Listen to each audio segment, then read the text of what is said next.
In 1 Corinthians 8, Paul is answering the question about meat sacrificed to idols. So he starts by saying knowledge can be puffed up. That is because you know something is right doesn't necessarily mean you should do it. So the question was, there are some meat that is sacrificed to idols in the idol temple. And after the sacrifice, this meat is sold in the marketplace. Most of the Corinthians, they go to that marketplace to buy the meat, or sometimes they might be invited into the temple to partake of the meal.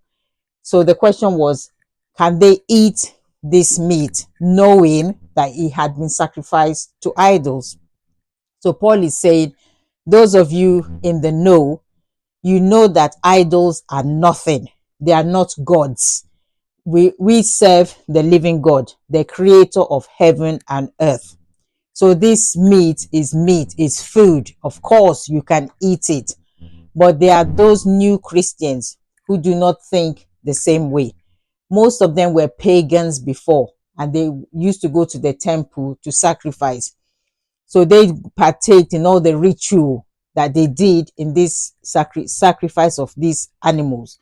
So to them, it's still real. They still think this is a god, and they know all what they did during that sacrifice. And to them, they're thinking, no, if I eat this, I am polluting my body. I'm defiling my body. How can I eat this meat that is sacrificed to idols? But you in the know, you know that it's nothing.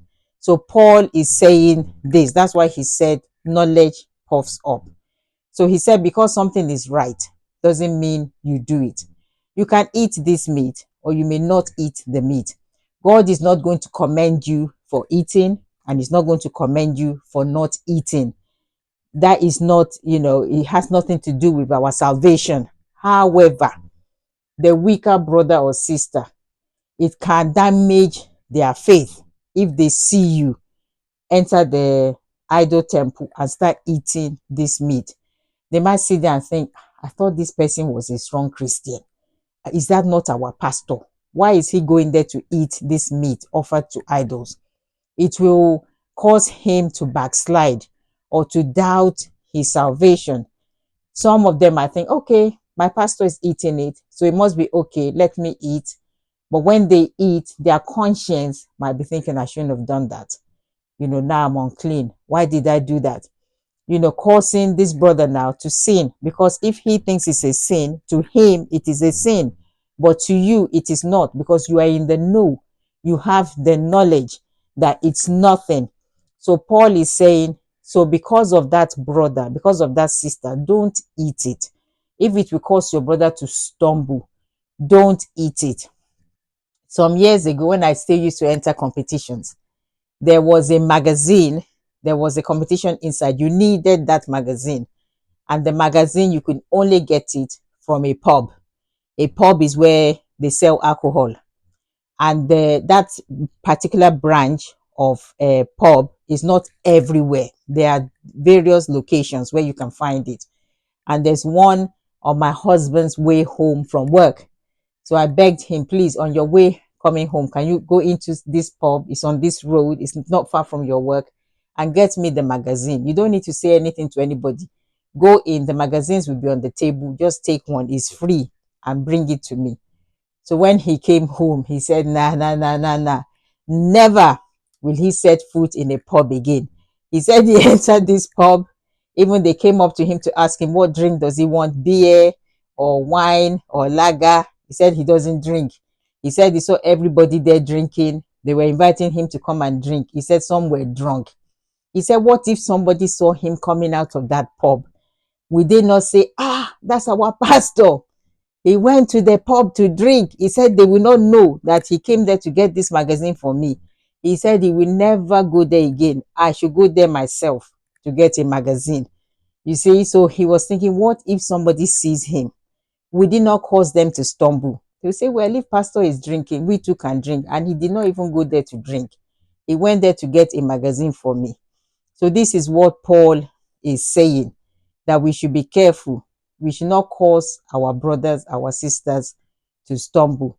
Even I remember in my uni where I did my theology degree, at the end of the residential where we all meet together, they take us all down to the pub, and there's some of the lecturers, some students, they buy alcohol, they buy beer, a glass of wine, they drink.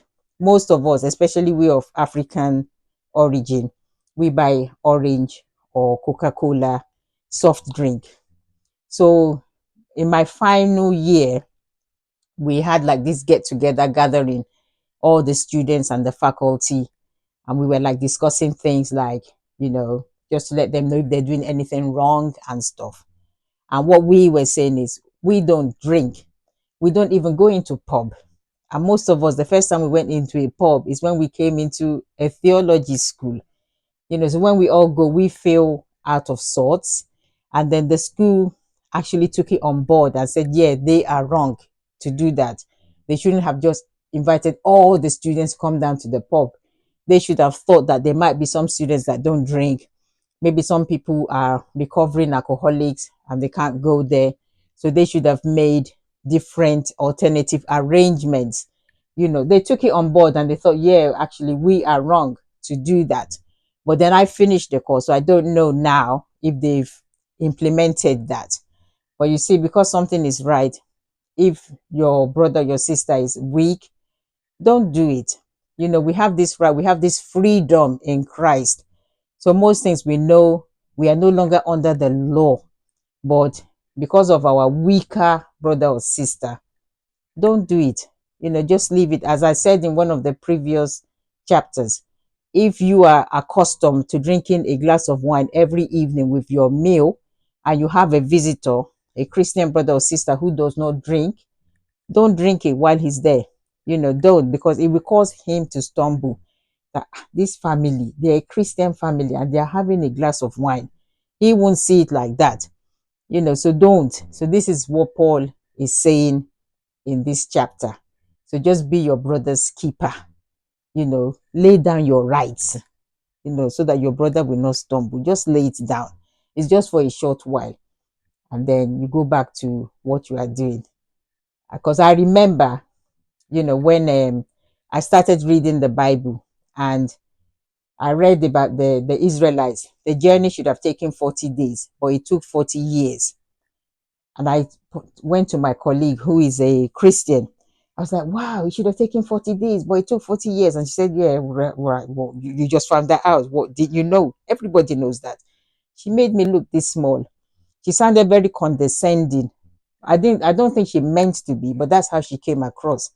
So Paul is saying, when your knowledge is puffed up, you'll be telling these people, it doesn't mean nothing. Eat it. What's wrong with you? Jesus has died for us. Eat it. But you can't do that. You have to lay down your rights. That's all I have to say. Thanks for watching. See you in chapter 9. Goodbye.